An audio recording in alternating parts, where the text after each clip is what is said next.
بسم اللہ الرحمن الرحیم۔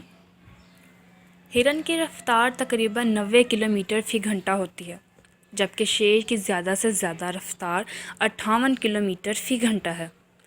رفتار میں اتنے بڑے تفاوت کے باوجود بھی بیشتر موقعوں پر ہرن شیر کا شکار ہو جاتا ہے۔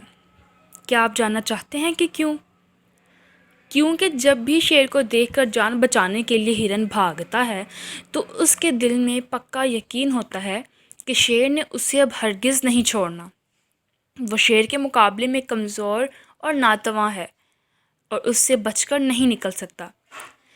نجات نہ پا سکنے کا یہ خوف اسے ہر لمحے پیچھے مڑ کر یہ دیکھنے کے لیے مجبور کرتا ہے کہ اب اس کے اور شیر کے درمیان کتنا فاصلہ باقی ہے، اور خوف کی حالت میں یہی سوچ ہرن کی رفتار پر اثر انداز ہوتی ہے۔ بس اسی اثنا میں شیر قریب آ کر اسے دبوچ کر اپنا نوالا بنا لیتا ہے۔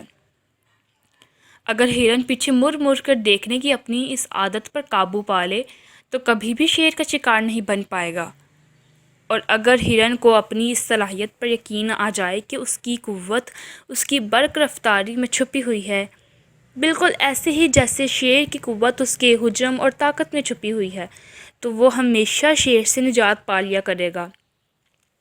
بس کچھ ایسے ہی ہم انسانوں کی فطرت بن جاتی ہے کہ ہم ہر لمحے پیچھے مڑ مڑ کر اپنے ماضی کو تکتے اور کریدتے رہتے ہیں، جو کچھ اور نہیں بلکہ ہمیں صرف ڈستا ہے، ہماری ہمتوں کو پست اور طبیعتوں کو مزمحل کر دیتا ہے اور رویوں کو افسردہ کرتا رہتا ہے۔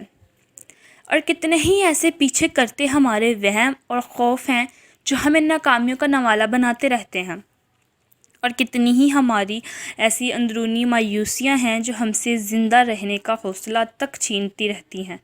ہم کہیں ہلاک نہ ہو جائیں کی سوچ کی وجہ سے اپنے مقاصد حاصل کرنے کے قابل نہیں بنتے، اور نہ ہی اپنی صلاحیتوں پر کبھی اعتماد کر پاتے ہیں۔ اس لیے خوش رہیں اور خوشیاں بانٹیں، اور اپنے ماضی کو بھلا کر اپنے مستقبل کی فکر کو قائم کریں، تاکہ آپ اپنے مستقبل کو کامیابیوں کی منزلوں سے ہمکنار کر سکیں۔ ایسی ہی پر امید ویڈیوز کو دیکھنے کے لیے میرے چینل کو سبسکرائب کر دیں۔ آپ کو ویڈیو کیسی لگی اپنی قیمتی رائے کا اظہار کریں، اپنی دعاؤں میں یاد رکھیں۔ اللہ حافظ۔